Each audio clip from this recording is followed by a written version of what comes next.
Ya.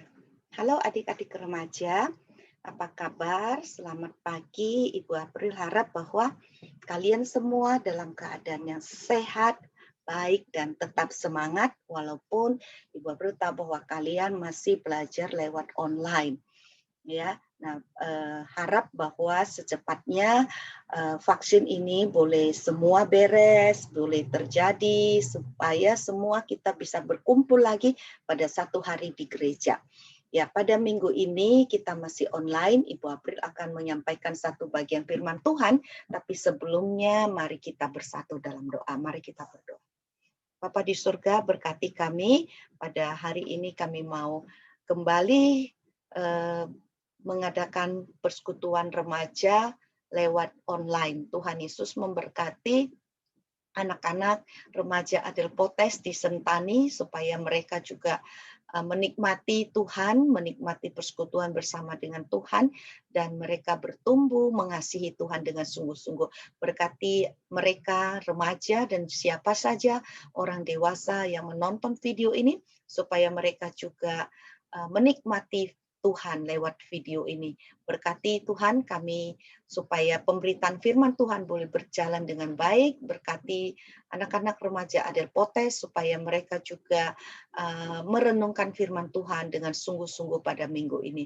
Terpujilah Engkau Tuhan, dalam nama Yesus kami berdoa. Amin. Ya, sebelum kita mendengarkan firman Tuhan, Ibu April mau share screen untuk kita nonton video ya. Mari kita. Oke, nah ini. Oke, ini lagu kita yaitu Trust and Obey.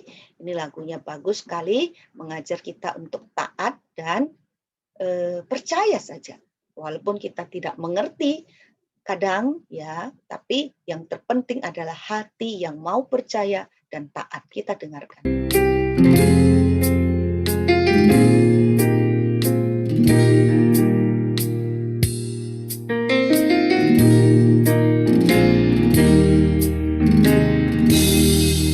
When we walk with the Lord in the light of His word, what a glory He sheds on our way. Let us do His good will. He abides with us still, and with all who will trust and obey. Trust and obey, for there's no other way to be happy in Jesus but to trust and obey. Then in fellowship sweet, we will sit at His feet, or we'll walk by His side in the way. What He says we will do, where He sends we will go.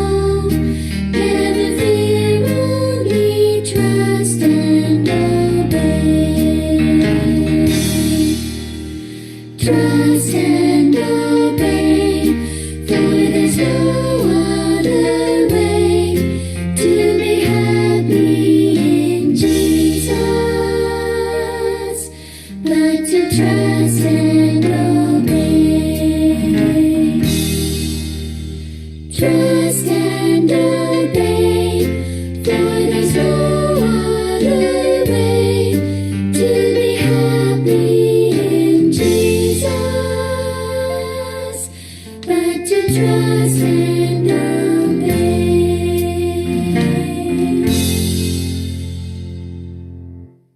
Oke, ya. Nah, sekarang kita mau dengarkan firman Tuhan. Nah, Ibu April mau share screen dan share lagi. Mana share screen-nya? Ya, dari ya ini dia.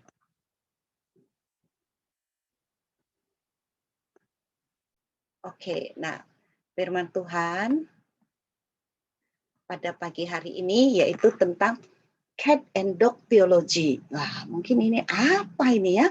Tapi sebelumnya mari kita membuka Alkitab dari Kitab Kejadian pasal 11 ayat yang keempat ya. Oke, mari kita baca bersama-sama. Ibu April bacakan dalam bahasa Indonesia. Kejadian pasal 11 ayat yang keempat.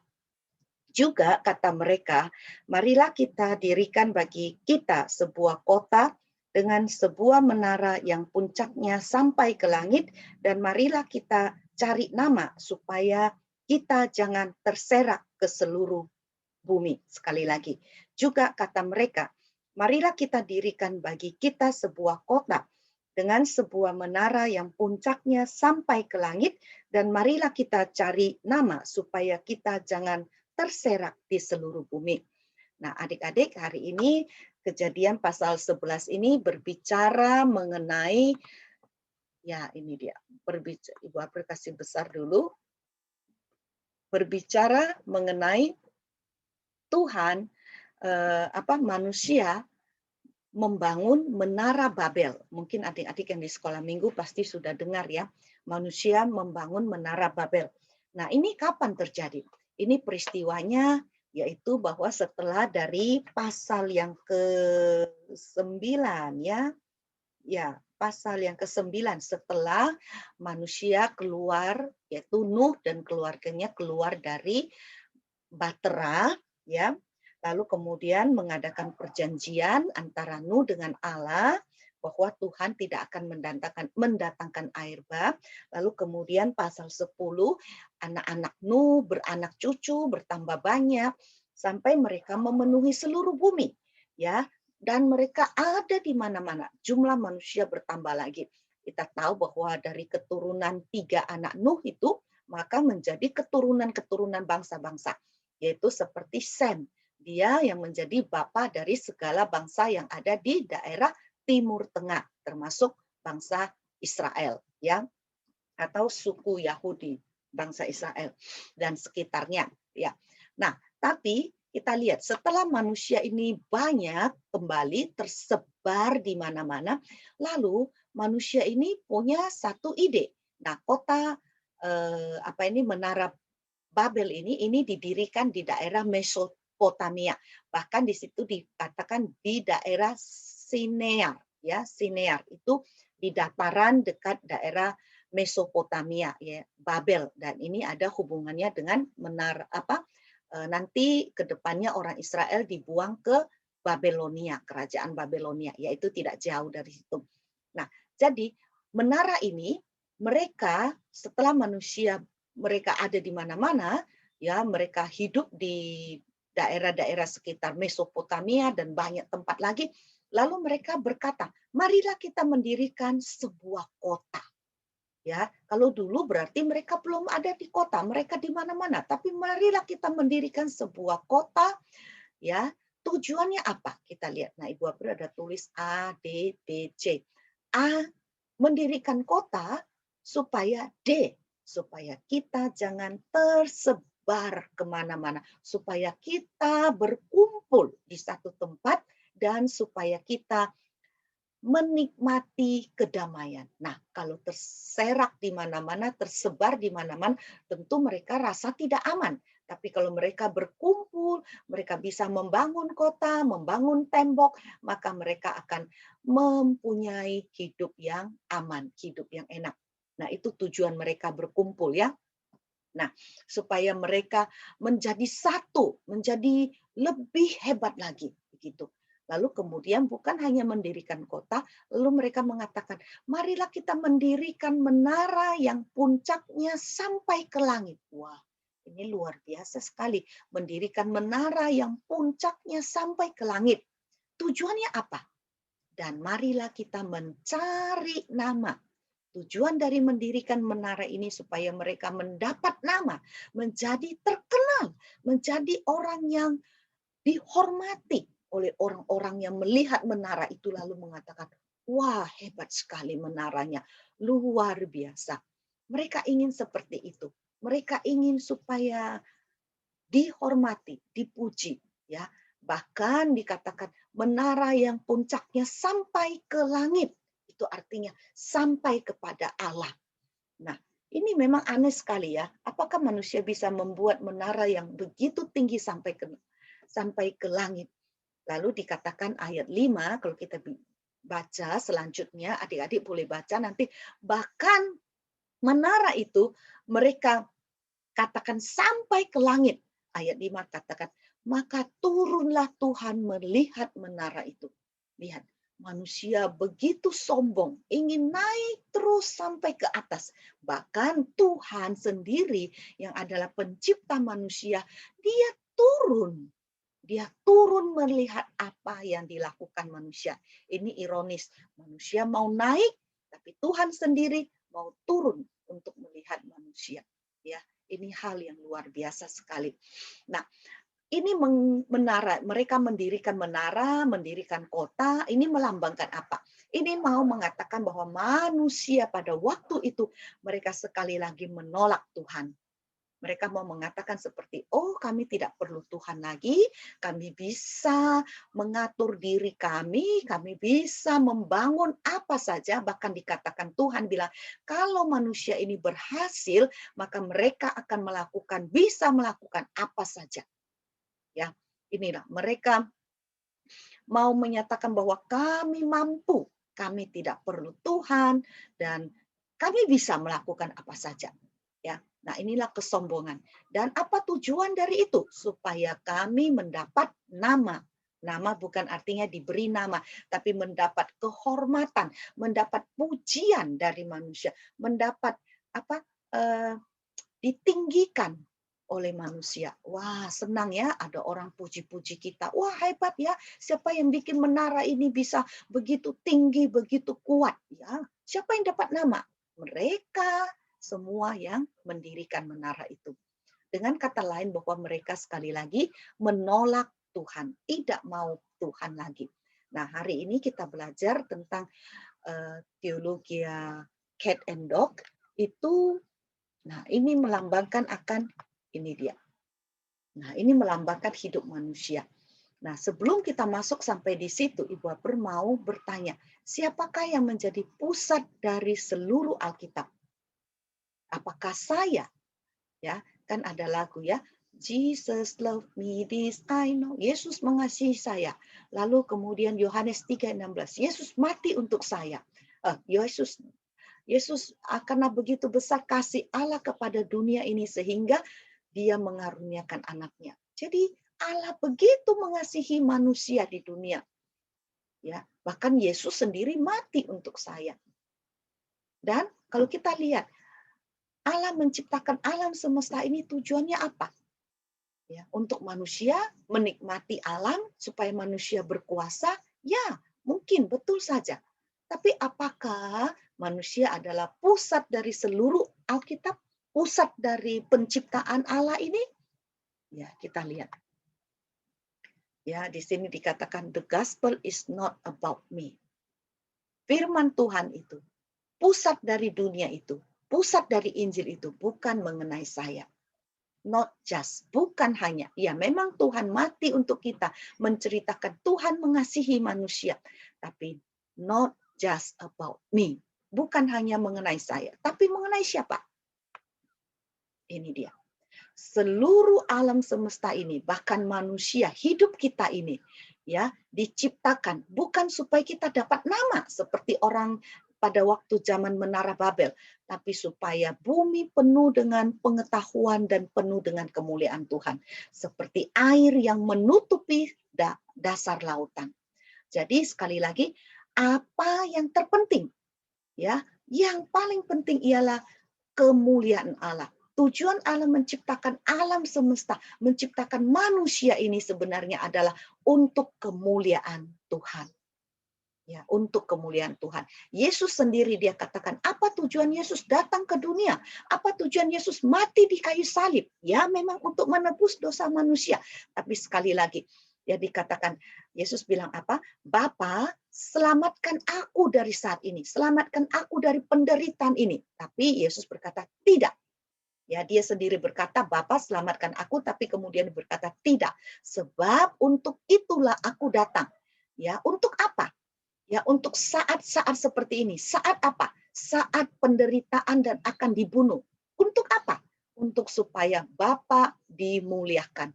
Maka terdengarlah suara yang dari surga berkata, aku telah memuliakannya. Nya itu siapa? Nya itu Bapa. Dan aku akan memuliakan Bapa sekali lagi. Yaitu lewat penderitaan dan kematian Yesus. Yang akan kita peringati pada minggu berikut ini. Jadi sekali lagi, apa tujuan kedatangan dan penderitaan Yesus adalah supaya kemuliaan Allah itu menjadi sempurna. Kemuliaan Allah itu memenuhi seluruh bumi dan semua bumi ini penuh dengan kemuliaan Allah. Amin. Amin. Itulah tujuan yang terpenting. Ya, bukan seperti Babel. Tujuannya apa? Supaya kami dimuliakan, supaya kami dihormati. Tapi tujuan hidup kita ialah kemuliaan Tuhan. Nah, ada satu buku Percaya Orang Kristen, ya, kita juga belajar di dalam berakar, what is the chief end of man? Apa tujuan yang paling tertinggi dari hidup manusia? Itu ialah to glorify God and to enjoy Him forever. Tujuan paling utama, tujuan paling tinggi dari kehidupan manusia itu adalah memuliakan Allah dan menikmati Allah. Memuliakan Allah dan menikmati Allah. Mari kita katakan bersama-sama, memuliakan Allah dan menikmati Allah. Itulah harusnya aim, tujuan, ya, the chief end of man. Nah, kita lihat.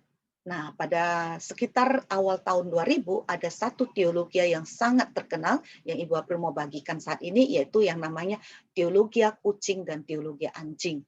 Ya, ini bukan hanya kita bicara tentang binatang, tapi sebenarnya kedua binatang ini menggambarkan bagaimana hubungan kita dengan Allah. Ya, dia analogikan dengan kedua binatang ini. Ya, adik-adik lihat. Anjing dan kucing keduanya sama-sama binatang kesayangan. Ada orang punya anjing, ada orang punya kucing, tapi ada orang punya kedua-duanya. Tapi kedua-dua binatang itu memiliki sikap yang sangat berbeda. Ya. Nah, kita lihat dua-duanya cute ya, manis ya. Nah, anjing bagaimana? Anjing itu sifatnya dia akan berkata begini, engkau memberiku makan, engkau mengelus-elus aku, engkau memberi aku tempat tinggal, maka engkau mengasihi aku. Ya. Lalu anjing berpikir, kalau begitu engkau adalah tuanku. You are my master. Kamu adalah bos aku. Jadi kita lihat makanya anjing itu dia setia kepada tuannya. Anjing itu dikatakan salah satu binatang yang setia, yang sangat setia kepada tuannya. Bahkan ada anjing yang menunggu tuannya walaupun tuannya sudah mati. Itu namanya hachiko. Ya. Nah, anjing itu karena dia tahu bahwa tuannya itu adalah bosnya, dia melayani, dia memuliakan, dia menyenangkan, ingin menyenangkan tuannya. Ya, tapi kita lihat bagaimana kucing. Kucing berkata, engkau memberi aku makan, engkau mengelus-elus aku, engkau memberi aku tempat tinggal, engkau mengasihi aku, maka aku adalah Tuhan. Kita lihat kucing, kucing kan ingin disayang terus ya, ingin jadi bos ternyata. Dia berkata, akulah Tuhan, aku yang penting. Kedua binatang ini menceritakan tentang dua sikap orang Kristen, menceritakan dua sikap hati manusia. Ya, yang pertama sikap anjing itu menjelaskan satu kelompok manusia yang berkata kepada Tuhannya, engkau pasti Tuhan, engkau pasti Tuanku, engkau yang paling tinggi. Maka dia bilang segala sesuatu yang ada ini pasti datangnya dari engkau ya Tuhan. Ini semua adalah untuk kemuliaan-Mu, untuk dirimu. Bahkan kalau aku ada, maka aku itu adalah untuk dirimu Tuhan. Sebab engkau adalah Tuhanku. Engkau yang paling berharga. Engkau yang kulayani. Ini sikap satu kelompok orang yang berkata demikian. Tapi ada sikap kelompok orang yang kelompok kucing itu, dia berkata, akulah Tuhan. Nah, dia tidak berkata aku Tuhan, tapi dia bilang akulah adalah yang terpenting. Aku adalah Tuhan, aku adalah bos, I am the master. Maka segala sesuatu yang ada ini adalah untuk diri saya. Bahkan Tuhan itu adalah untuk menyenangkan saya. Ya. Nah, adik-adik, nah ini dia kita lihat ya. Nah, ada kelompok yang mengatakan, wah, Tuhan ini adalah seperti pelayanku. Kalau aku perlu, aku tinggal minta. Meong, aku minta, maka saya kasih. Saya perlu makan, saya minta, maka saya dikasih. Oh, ini pelayanku. Ya, orang yang menganggap Tuhan itu seperti pelayannya. Ya, dia perlu apa-apa. Tuhan, saya mau ini. Tuhan, saya mau itu. Ya, memang Tuhan bilang kita harus berdoa. Ya, berdoa betul. Tapi nanti kita akan lihat apa tujuan kita berdoa. Lalu kemudian, tapi ada kelompok yang satunya, kelompok yang seperti anjing itu. Ya, dia katakan, oh, yang duduk itu adalah Tuhan saya. Saya ini adalah hamba. Ya, saya ini melayani Tuhan saya. Tuhan itu adalah untuk disenangkan, bukan saya yang disenangkan. Nah, adik-adik, ada orang Kristen di dalam gereja yang setiap hari menyebut nama Tuhan, tapi mereka pikirannya seperti pikiran dari kucing tadi. Mereka mengatakan Tuhan adalah untuk memelihara dan memberkati aku. Betul, memang Tuhan ingin memelihara dan sangat ingin memberkati kita. Tapi orang itu hanya pikir, Tuhan itu memang ada supaya aku diberkati. Gereja ada supaya memenuhi kebutuhan saya. Yesus mati adalah sekali lagi untuk saya supaya saya hidup. Ya, bahkan malaikat ada untuk melayani saya. Nah, adik-adik, kelompok orang demikian itu menganggap Tuhan itu seperti pelayannya.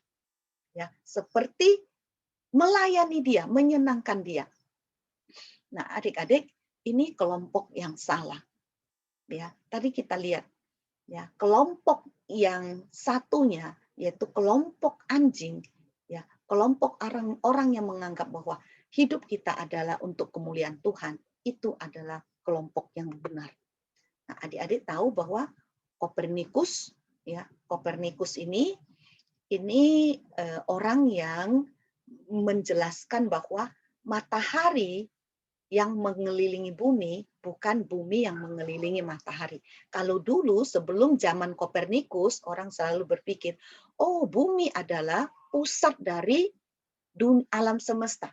Bumi adalah pusat dari segala sesuatu. Semua itu matahari juga mengelilingi bumi. Karena matahari terbit, ya, lalu matahari tenggelam pada sore hari sebelah barat itu melambangkan bahwa matahari yang mengelilingi bumi. Lalu Kopernikus mengatakan itu salah. Yang mengelilingi bumi adalah yang mengelilingi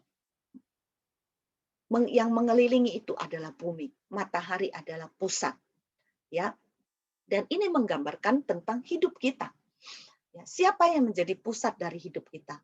Apakah kita seperti kucing yang mengatakan bahwa akulah pusat dari hidupku? Ya, tapi yang benar itu adalah apa yang seperti pikiran anjing, bahwa kita ini adalah bukan pusat. Saya ini adalah untuk melayani Tuhan. Seperti matahari adalah pusat, matahari itu seperti Allah. Bumi itu seperti manusia, ya. Kita selalu pikir, oh, bumi penting, bumi pusat, tapi kita salah. Ya. Matahari adalah pusat. Jadi adik-adik, ini artinya apa? Ini artinya kalau kita hidup, kalau kita sekolah, kita ada, itu bukan karena kita yang apa? Kita yang paling penting, kita harus dilayani. Tuhan harus memenuhi apapun doa saya. Tapi ingat, pusat dari hidup kita itu ialah Tuhan. Ya. Kalau kita sekolah kita itu memang Tuhan izinkan untuk kita, tapi itu adalah untuk kemuliaan nama Tuhan. Ya.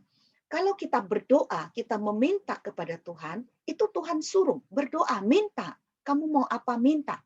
Tapi tujuan kita meminta itu apa? Supaya nama Tuhan dimuliakan.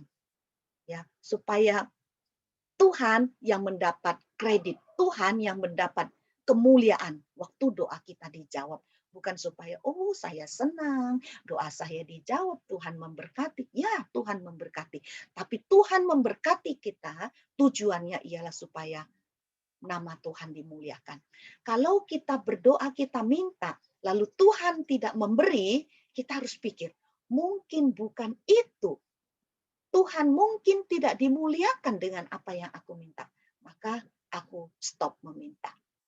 Ya. Nah, sekali lagi untuk menutup renungan ini, what is the chief end of man? Apa tujuan tertinggi dari manusia?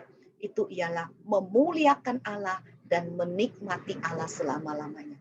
Nah, adik-adik, minggu depan Ibu April akan sambung dengan renungan ini lagi. Ya, dan renungan ini adalah bagian dari khotbah Ibu April nanti hari Minggu. Nah, tapi Ibu April mau tekankan di sini ialah kita katakan seperti Paulus bahwa aku hidup adalah untuk Kristus. Kalau aku mati adalah untuk Kristus. Segala kemuliaan bagi Tuhan.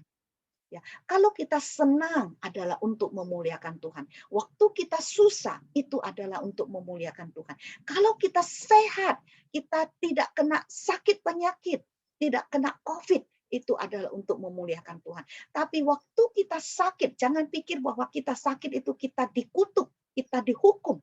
Tapi itu adalah memuliakan nama Tuhan juga. Ya, itulah tema kita pada minggu ini, memuliakan nama Tuhan. Memuliakan Tuhan. Trust and obey. Percaya dan taat. Itulah salah satu cara memuliakan nama Tuhan. Ya, adik-adik, firman Tuhan sampai di sini. Ya, Ibu April akan akhiri dengan doa. Dan Ibu April harap bahwa renungan firman Tuhan pada hari ini membuat kita berpikir, apa tujuan hidup saya? Bukan untuk menyenangkan hati saya, tapi untuk memuliakan nama Tuhan. Ya, mari kita bersatu dalam doa sekalian mengakhiri persekutuan remaja pada pagi hari ini. Dan Ibu April akan berdoa untuk kalian semua yang masih sekolah ataupun yang sedang mengadakan mid test supaya kalian semua boleh berhasil. Ingat, tujuannya apa? Untuk memuliakan nama Tuhan. Bukan supaya saya hebat, saya dapat nama seperti orang pada zaman Menara Babel. Mari kita berdoa. Bapa di surga, terima kasih pada pagi hari ini kami boleh merenungkan satu bagian yang sederhana dari firman Tuhan, yaitu tentang memuliakan Tuhan. Ini adalah perkara yang besar yang Tuhan mau dalam kehidupan kami, yaitu untuk memuliakan nama Tuhan. Berkati kami semua ya Tuhan, berkati firman Tuhan yang sudah disampaikan, supaya kami juga belajar bagaimana memuliakan Tuhan dengan hidup kami. Berkati juga Tuhan adik-adik remaja mereka yang sedang ujian mid semester, mungkin sebagian mereka atau sebagian mereka yang sibuk dengan tugas-tugas lewat internet, lewat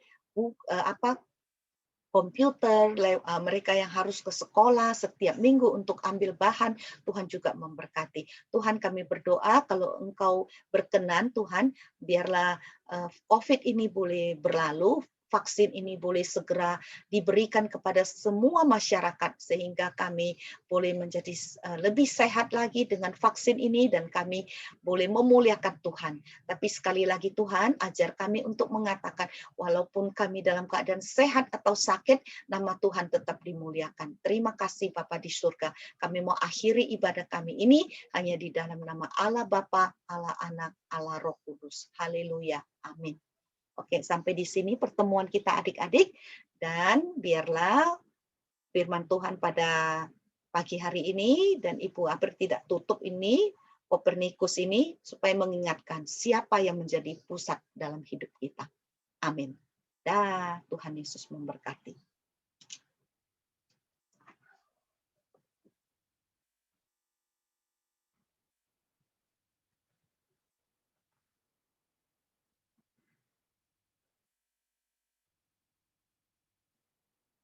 Oke.